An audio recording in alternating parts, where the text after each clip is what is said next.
야고보서 2장 8절 말씀입니다.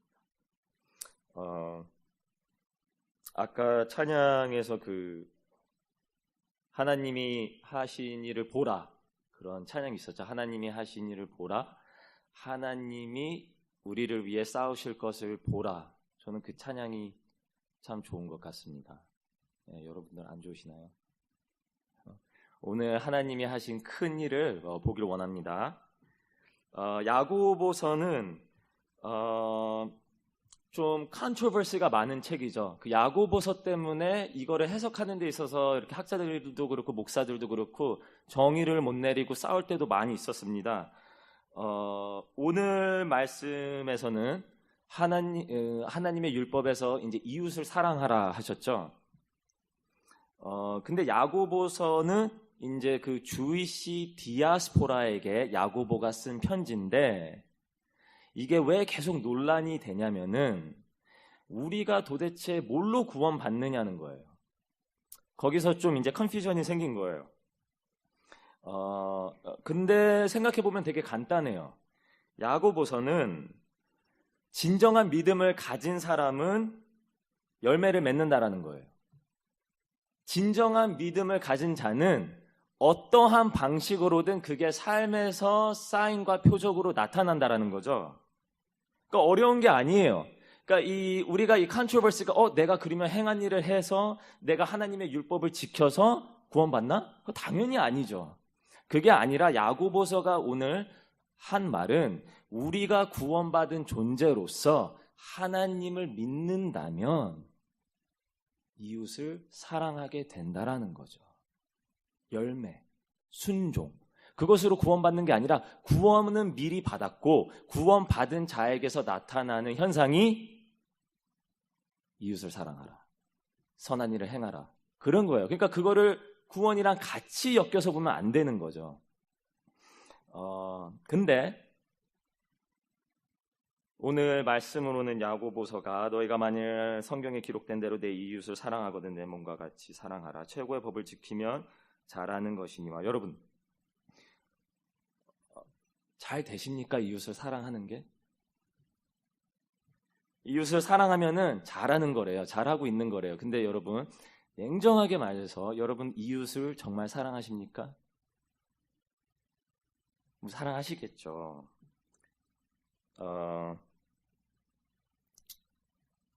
맞아요. 예수님을 믿게 되면은 분명히 삶에서 표적과 순종과 하나님을 섬기는 삶으로 나타나게 돼 있어요. 근데 문제는 우리가 그거를 알아요. 그러니까 야고보서가 말한 대로 이웃을 사랑해야 된다는 걸 알아요. 아는데 그게 잘 됩니까? 안 됩니까? 잘 안 되죠. 솔직히 말하면 잘 안 됩니다. 그러니까 우리가 이게 이제 구원을 떠나서 지금 성화의 단계를 말하는 거예요. 영어로는 sanctification이라 그러죠. 이제 성화의 단계, 우리가 구원받은 자로서 이제 크리스천으로서 살아가는 과정에 있어서 열매를 맺고 순종을 하고 이웃을 사랑하는 열매들이 보여야 되는데, 솔직하게 따져서 죄송합니다만 저보다 신앙의 연륜이 10년, 20년 많은 분들에게 묻고 싶어요. 여러분들이 처음에 예수님을 만나고 신앙생활을 했을 때와 지금 10년, 20년이 지난 지금 냉정하게 자기 자신을 점검해 본다면 정말로 그때보다 지금이 더 영적으로 성숙하세요? 예수님 처음 만났을 때랑 지금이랑 비교해 보세요. 정말로 영적으로 성숙한 스테이지까지 가셨습니까? 설교도 많이 듣고 제자 훈련도 받고 모든 훈련을 다 많이 받았는데, 솔직히 말해서 여러분들이 어떤 그런 영적인 레벨이 더 올라가셨습니까? 더 성숙하셨어요? 전에보다 더 이웃을 사랑하십니까? 정말 이렇게 영적으로 변화가 되고 있습니까? 그러니까 안 돼요, 잘. 그게 근데 이상한 게 아니에요. 자, 우리가 성화에 대해서 잘못 알고 있는 게, 우리가 예수님을 믿고 이렇게 훈련을 받고 신앙생활을 하면은 영적으로 성숙된다라는 착각이 있어요. 그죠? 그래서 저 사람은 교회 10년 다녔네? 그러면은 이 정도는 해야지. 저 사람은 교회를 20년 다녔네? 그러면 그 정도 열매는 있어야지 하는데 그게 안 보여요. 그게 삶에서도 안 보여요. 오히려 제 삶을 보면은 예수님을 사랑했을 때랑 지금이랑 비교해보면 똑같습니다. 영적 상태가. 조건과 상황만 맞으면은 전에 있었던 욱하는 성질 똑같이 나오고요. 화 똑같이 내고요. 짜증도 똑같이 내고요. 똑같아요. 그렇게 바뀐 게 없어요. 생각해 보면은. 여러분들이 아마 솔직히 물어보시면은, 솔직히 자기 자신을 점검해 보면은 여러분들이 지금 신앙생활을 이렇게 해서 영적으로 어떻게 변한 게 아닐 거예요. 근데 그 이유가 왜 그러냐면 성화에 대한 잘못된 이해 때문에 그래요. 성화는 내가 어떤 영적으로 성숙해 가면서 이렇게 영적으로 이렇게 업그레이드 되는 게 성화가 아니에요. 내가 이렇게 더 나은 크리스찬, 내가 업그레이드 크리스찬이 되는 게 성화가 아니에요. 그게 안 되기 때문에 우리가 믿음 생활을 하면서도 맨날 넘어지죠. 전에는 해결된 줄 알았던 죄들이 또 불쑥불쑥 튀어나오고요. 전에는 나 이제 성질 죽었어. 나 이제는 예수 믿어. 나 이제는 사랑밖에 몰라. 그랬는데 상황만 조건만 맞으면 또 열받아요. 또 똑같아요. 또 넘어지는 나 자신을 맨날 봐요. 그러면서 무슨 현상이 일어나요? 좌절하죠. 나 이것밖에 안 돼. 교회를 이렇게 오래 다녔는데 나 이것밖에 안 돼. 그러면서 또 막 자기를 또 학대합니다. 그래서 더 훈련 받으려고 그러고 더 열심히 성경 읽고 안 변해요. 그래도. 왜냐하면 성경에서 말하는 성화는 우리가 영적인 상태가 이렇게 업그레이드 되고 영적으로 더 나은 존재가 되는 게 성화가 아니에요. 성화는 하나님을 사랑하게 되는 것이 성화입니다. 이해 가세요? 성화는 이거 아주 중요합니다, 여러분. 성화는요, 신앙생활을 오래오래 할수록 어떤 영적인 거장, 영적인 성숙이 일어나는 게 아니고요. 내가 이렇게 변화되는 게 아니고요. 성화는 내가 신앙생활을 하면 할수록 하나님을 사랑하게 되는 거예요. 하나님을 사랑하게 되면은 무슨 현상이 일어나는 줄 아세요? 요한이가 말하길 나를 사랑하는 자는 나의 계명을 지킬 것이니. 성화는 하나님을 사랑하게 되는 과정이에요. 하나님을 사랑하게 되면 그분의 계명을 지켜드리고 싶은 거예요. 내가 변하는 게 아니라. 예수님께서 어떤 변호사 출신 바리새인이 예수님께 와서 묻습니다. 예수님, 가장 큰 계명, 가장 위대한 계명이 무엇입니까? 그러니 예수님께서 질문을 하나 했는데 두 대답을 주십니다. 하나님을 사랑하는 것이고 이웃을 사랑하는 거다. 같다라는 거예요. 하나님을 사랑하게 되면 이웃을 사랑하게 된다라는 거예요. 아주 중요한 겁니다. 우리가 왜 이렇게 그 기독교 그런 안 좋은 소리를 듣냐면 변화되지도 않는데 변화된 척을 하고 이웃을 사랑하지도 않는데 사랑하는 척하니까 그게 위선적으로 다가오는 거예요. 자, 여러분, 사랑이 뭡니까? 내 시간을 써서 남을 섬겨주는 거죠. 그게 사랑이죠. 예수님이 하셨듯이 섬기는 거죠. 자, 여러분, 일주일 동안 한 번도 연락 안 하고 일주일에 한 번 보면서 사랑합니다. 그게 정말 사랑이에요? 아니죠. 사랑하면 연락을 하겠죠. 사랑하면 잘 있냐고 궁금하겠죠. 그 가식적인 게 다 느껴지는 거예요. 성화는 변하는 게 아니에요. 우리가 알던 그 유명한 목사님들, 저 목사님은 우리가 평소에 존경했었던 목사님들 왜 쓰러지시는 줄 아세요? 성화에 대한 잘못한 이해가 있기 때문이에요. 그분들이 영적인 거장이 되는 줄 알고 착각한 거예요. 성화는 하나님을 사랑하는 겁니다. 내가 변하는 것이 아니라. 그거는 야고보서예요. 근데 오늘 좀 더 우리가 나누고 싶은 것은 그 하나님을 사랑하게 만드는 것이 성화고, 하나님을 사랑하면은 우리가 이웃을 사랑할 수 있으면 그 원동력에 대해서 알아야 돼요. 하나님을 사랑하게 할 수 있는 원동력이 있어야 돼요. 원동력. 자, 거기에 대해서 좀 나눠볼게요. 자, 기독교와 천주교의 다른 점이 뭐죠? 다 아시죠? 기독교와 천주교의 핵심적으로 다른 점이 있습니다. 뭐가 다르죠? 어떻게 보면 비슷해요. 그러니까 잘 모르는 사람들이 보면 비슷해요. 그죠? 왜냐하면 천주교도 하나님 아버지 믿습니다.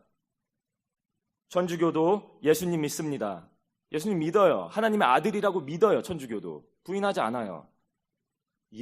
천주교도 성령님을 믿습니다. 천주교도 우리와 똑같이 믿는 게 비슷비슷해요. 하나님 아버지 믿고요. 예수님 믿고요. 성령님 믿어요.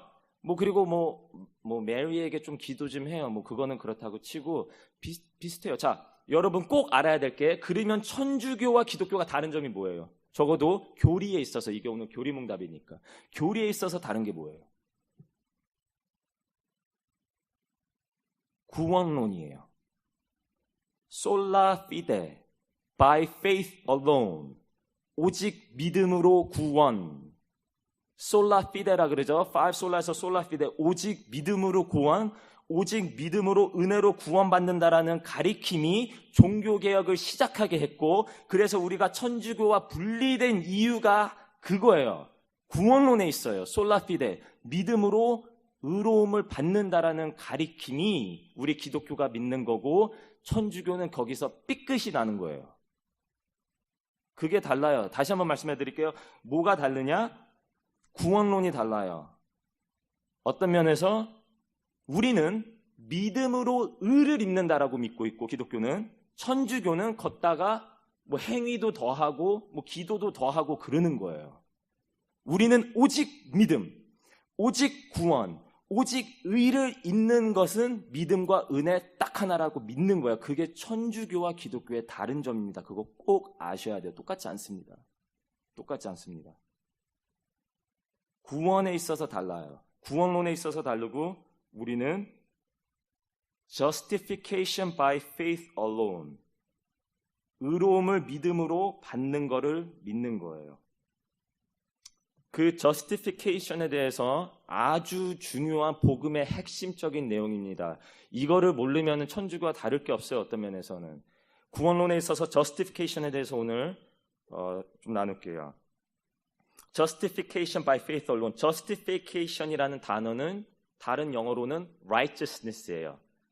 This is right 할 때 righteousness. justification, righteousness, 한국말로는 의롭다, 의로움을 칭하다, 이는 하나님 앞에서 의롭다라는 표현을 쓸 때 그 단어가 계속 나와요. 그 단어를 헬라 원어로 보면은 디카이오스예요. 디카이오스. 그러니까 한국말로 의롭다라는 단어가 헬라어로는 디카이오스예요. 디카이오스.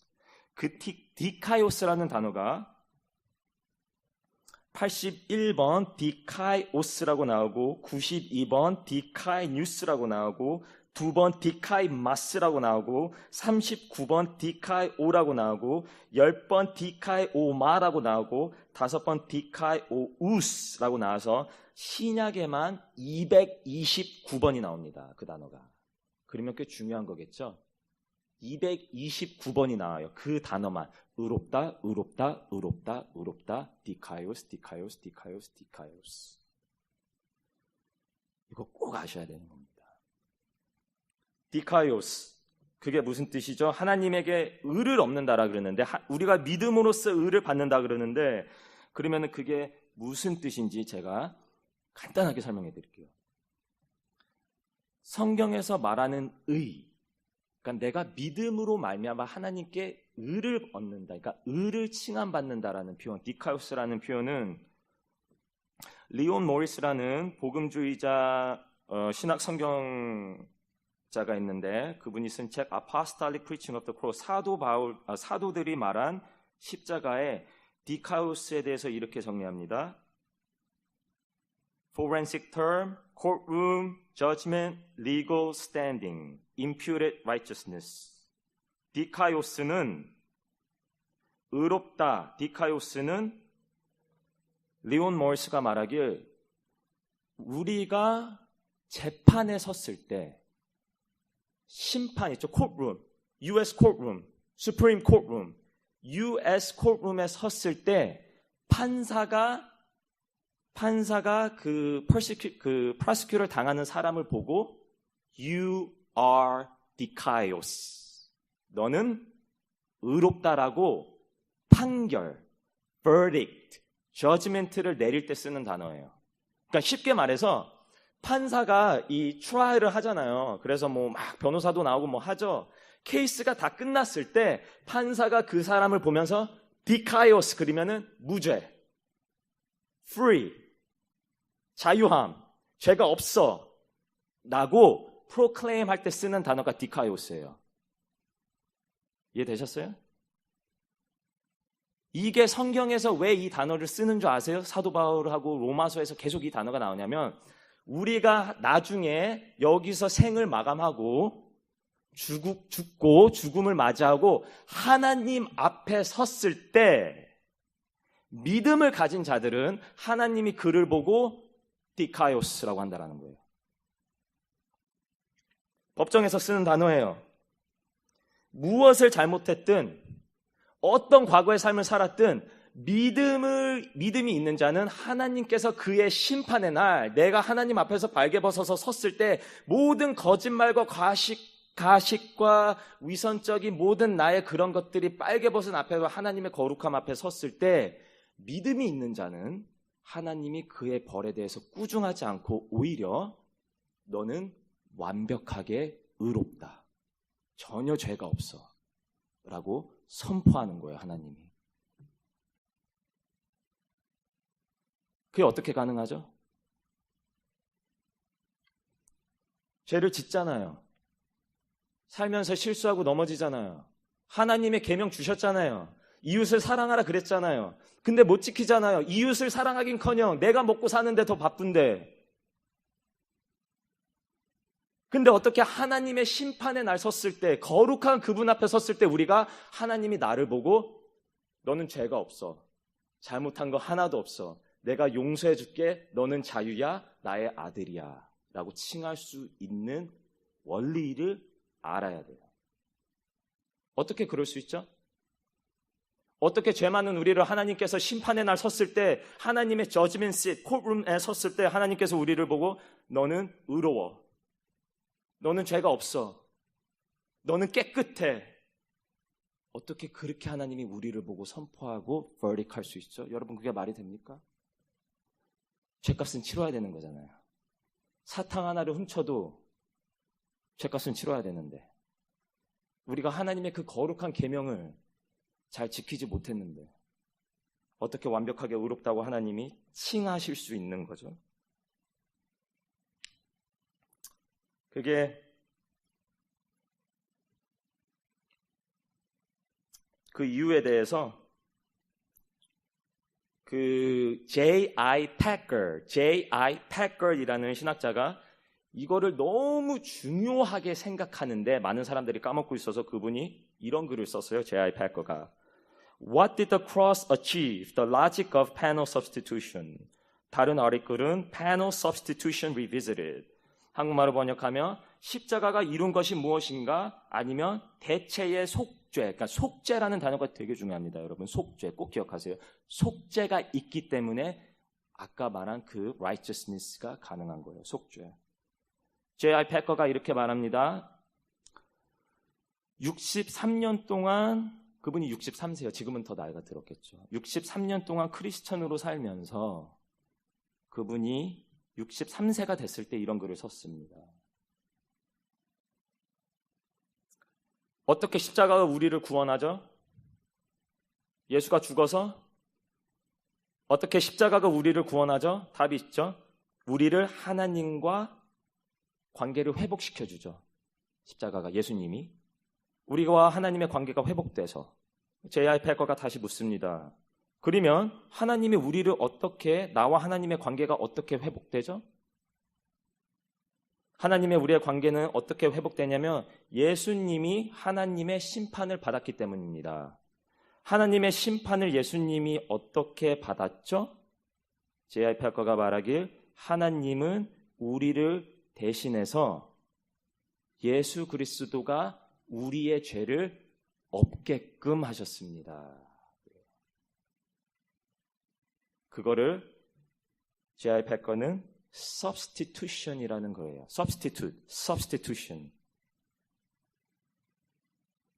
쉽게 말해서 하나님이 십자가에서 예수님이 죄가 없으신 예수님이 하나님을 온 마음 다해 사랑하신 예수님이 이웃을 사랑하신 예수님이 죄가 없으신 예수님이 우리의 죄를 업고 십자가에 가신 거예요. 그게 가능했기 때문에 우리가 하나님의 심판에 섰을 때 예수님의 의로움이 우리의 의로움이 되는 거예요. substitution이에요. 내 죄는 예수님이 가져가셨고 예수님의 의로움은 내가 받는 거예요. 어떻게? 믿음으로. No strings attached. 믿음만으로 예수님의 의가 여러분의 의가 되는 거예요. 그래서 믿음만 있으면 하나님의 심판대에 섰을 때 자유할 수 있는 거예요. 두려움이 없을 수 있는 거예요. 의롭다고 칭의를 받는 거예요. substitution이 일어난 거예요. 그게 천주교와 기독교와 다른 점이에요. 천주교는 그거 몰라요. substitution이라는 걸 몰라요. 속죄라는 게 없어요. 자, 이게 성경적 개념이냐? 성경적 개념입니다. 제가 읽어드릴게요. 갈라디아서 3장 13절 한번 참고해 주시고 나중에 봐주세요. 갈라디아서 3장 13절의 말씀. 그리스도께서 우리를 위하여 저주를 받은 바 그리스도께서 우리를 위하여 저주를 받은 바 되사 율법의 저주에서 우리를 속량하셨으니 기록된 바 나무에 달린 자마다 저주 아래에 있는 자라 하였음이라. 무슨 말이에요? 예수님이 십자가를 지셨대요.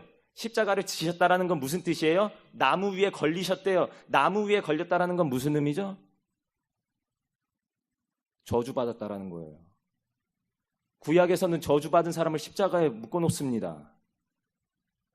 예수님의 십자가가 무엇을 의미하냐면 저주받으신 거예요.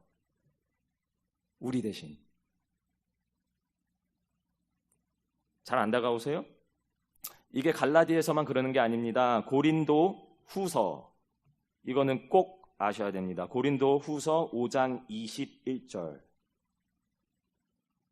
속죄, 이게 정말 성경에 있는 개념인지. 하나님이 고린도 후서 5장 21절. 하나님이 죄를 알지도 못하는 이를, 죄가 없으신 예수를 우리를 대신하여, 성경 보세요. 우리를 대신하여 substitute, 죄로 삼으신 것은, 하나님이 예수를 죄인으로 만들고 죄로 삼으신 것은 우리로 하여금 그 안에서 하나님의 의가 되게 하려 하심이라. 보이세요? 하나님이 죄 없으신 예수님을 죄인으로 만드신 거예요. 십자가에 못 박은 거예요. 우리의 죄를 예수님께 엎으신 거예요. 그래서 믿음으로 우리가 예수의 의를 없는 자가 될 수 있게. substitution. 베드로 전서 2장 24절에도 있습니다. 베드로 전서 2장 24절.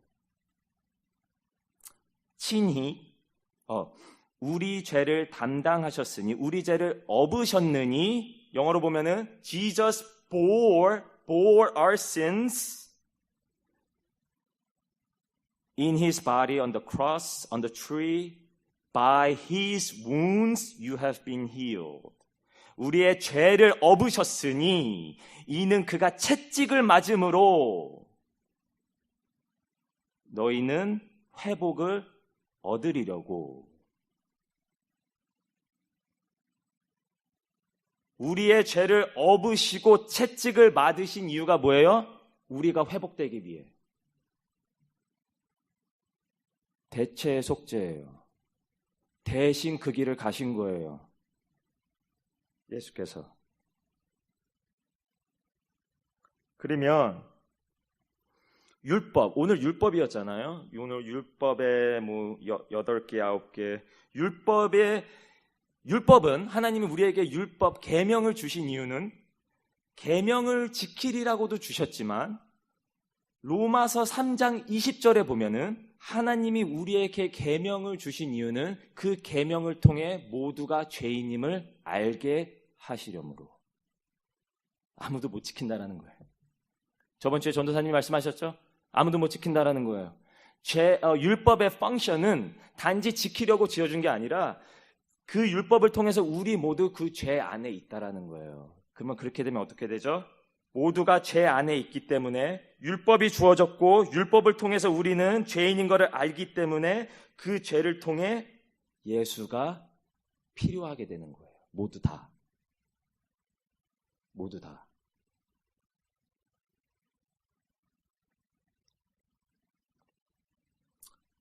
천주교와 기독교와 다른 점입니다. 대체 속죄.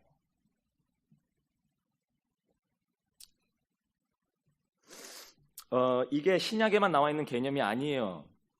구약에서도 클리어하게 나와 있어요.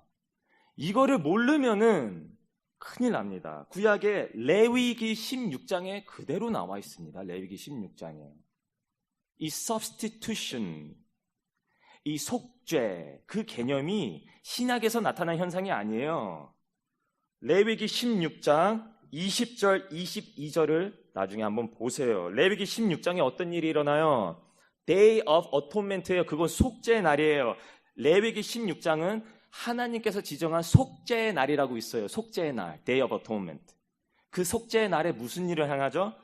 대사장이, 그때는 아론이었죠. 대사장 아론이 아무 죄 없는 어린 양을 데리고 옵니다. 속죄의 날. 그 어린 양을 데리고 와서 대사장이 무엇을 하죠? 이스라엘 민족의 모든 죄를 대사장이 대표해서 그 어린 양 머리에 안수합니다. 그게 속죄의 날에 그들이 행했던 행위예요. 하나님이 너희들 속죄의 날 죄를 용서받고 싶어? 그러면 대사장이 나타나서 모든 민족의 죄를 그 죄 없는 동물, 어린 양, 그 거룩한 피를 가진 어린 양에게 머리를 안수해야 돼요. 그러면 그 어린 양이 그 이스라엘 백성들의 죄를 얻고 광야로 버려져요. 광야로 버려져요. 왜 어린 양을 광야에 버리는 줄 아세요? 왜 안수한, 이스라엘 민족의 죄를 안수한 어린 양을 광야, 사막에 버리는 줄 알아요? 속죄의 날? 하나님이 왜 그렇게 지정하셨을까요? 어린 양이 혼자서 광야로 가면 어떻게 되죠? 죽어요. 심판이에요. 광야로 간다는 거. 어린 양은 그룹끼리 있어야 돼요. 그래야지 살 수 있어요. 어린 양을 혼자 사막으로, 광야로 보낸다라는 것은 심판이고 죽음을 뜻하는 거예요. 구약에서.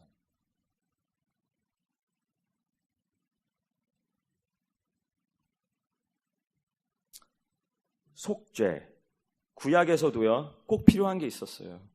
이 속죄의 원리, 의함, 용서받는 원리 중에 하나가 꼭 있었어요. 죄 없는 어린 양에게 죄를 안수해야 돼요.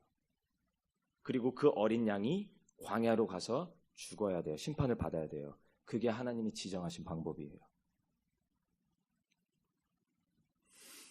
예수님은, 여러분 예수님이 십자가에 있으셨을 때 한 말씀이 기억나시나요? 엘리 엘리 라마 사박다니. 아버지 아버지 어딨나이까. 그게 예수님이 마지막으로 한 말씀이십니다. 아버지 아버지 어딨나이까. 예수님이 왜 그 말씀하셨는 줄 아세요? 예수님 하나님이랑 함께 하시잖아요. 하나님이 내 안에 있고 내가 하나님이 있고 항상 그러셨잖아요. 근데 왜 그 순간만큼은 예수님이 라박라박 사박단이라고 하셨는 줄 아세요? 그 순간만큼은, 십자가에 달린 그 순간만큼은 버림받으셨어요. 하나님에게서. 아버지가 얼굴을 돌리셨어요. 왜? 하나님은 거룩하신 분이기 때문에 죄와 함께할 수 없습니다. 예수께서 우리의 죄를 안고 십자가에 걸어가셨을 때 그 죄를 안진 상태에서 그 심판하는 자리에서는 하나님조차 그 순간만큼 예수님을 외면하신 거예요. 여러분, 죄가 뭡니까? 죄는 하나님과 관계가 단절되는 거예요. 그죠? 죄는 나와 하나님의 관계가 단절되는 거예요. 그 순간만큼은 예수님이 죄를 진 그 십자가의 순간만큼은 하나님과 예수님의 관계가 단절됐어요. 그래서 예수님이 아빠 어딨나이까 했는데 하늘에서 침묵했어요. 죄인이 심판받는 것은 하나님께 외면당하는 겁니다.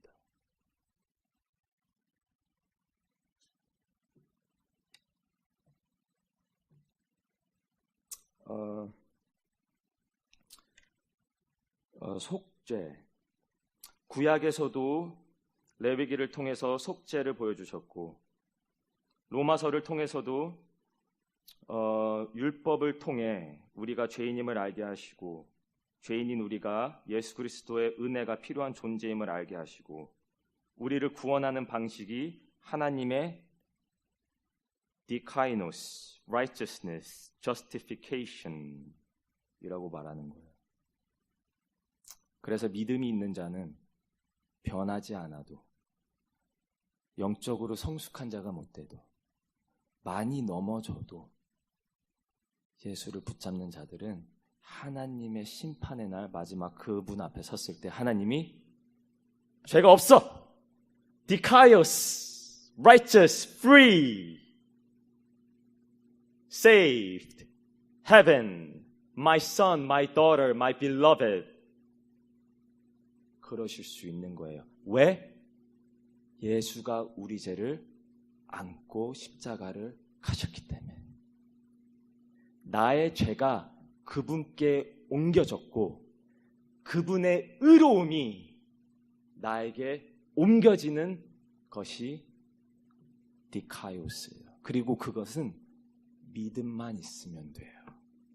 겨자씨만한 믿음 하나면 우리는 주님의 그 거룩하신 무서운 심판의 날 의롭다, 의로운 자로 쓸 수 있는 겁니다. 마지막으로 로마서 3장 24절, 26절.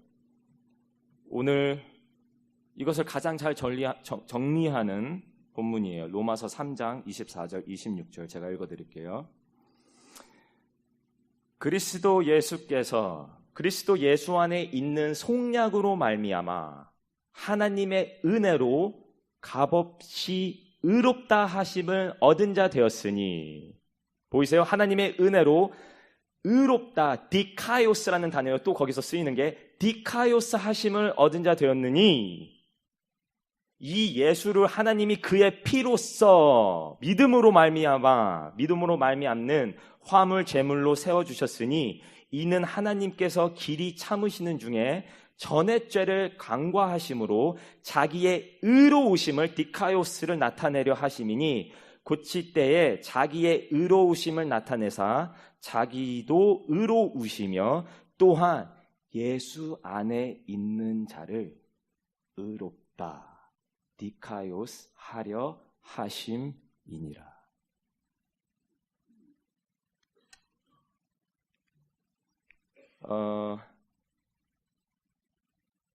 하나님의 사랑을 뭉클하게 보지 않으시길 원합니다. 하나님의 은혜를 어리뭉퉁뭉퉁하게 보게 않으시기 원합니다. 하나님은 우리의 죄를 예수께 업히셨습니다. 예수님은 십자가에 안 가셔도 됩니다. 가셨습니다. 왜? 죄인이 되셨습니다. 추리에서 나무에서 매달리셨습니다. 그거는 죄인들만 당하는 일입니다. 예수께서 당하셨습니다. 그래서 그분이 살아계실 때 이루셨던 완벽한 의가, 디카이오스가 내가 믿음으로 그분의 의가 내게 되는 것입니다. 여러분, 그게 신앙생활에 자유함을 줄 수 있는 원동력입니다. 여러분들 신앙생활에 기쁘세요? 말씀 보고 기도하는 게 정말 기쁘신가요? 기뻐야 돼요. 교회는 은혜가 넘쳐야 되는 곳이에요. 그 중에 하나는 이 예수님께서 이루신 속죄 때문에 우리가 자유로워질 수 있는 거예요. 그 믿음으로 justify, 믿음으로 righteous, 믿음으로 예수의 의를 입는 자는 양심의 회복이 일어납니다. 양심의 회복이 일어나요. 정말 믿음을 가진 자는. 양심이 회복되면 이웃을 사랑할 수 있는 은혜가 임합니다. 이웃은 노력으로 사랑할 수 있는 게 아니에요. 하나님을 사랑하게 되면 나타나는 은혜의 한 표시예요. 안디옥 교회 모두가 성도님들 한 분 한 분이 예수님이 아까 찬송에서 말했듯이 하나님이 하신 그 크신 일, 그 은혜의 일, 그 안 그러셔도 됐는데 죄인인 나를 위해 혼자서 십자가를 걸으시고 혼자서 죄를 얹히시고 심판받으시고 부활하셔서 우리가 믿음으로 말미암아 하나님의 의를 얻는 그 은혜를 우리 모두 믿음으로 누리기를 축복합니다. 기도하겠습니다. 하나님 아버지, 하나님께서 하신 예수 그리스도 안에서 하나님께서 이루신 은혜를 기억하게 하시고 그 은혜로 살게 하여 주시고 그 은혜로 자유케 하여 주시옵소서. 감사하며 예수 그리스도의 이름으로 기도드립니다. 아멘.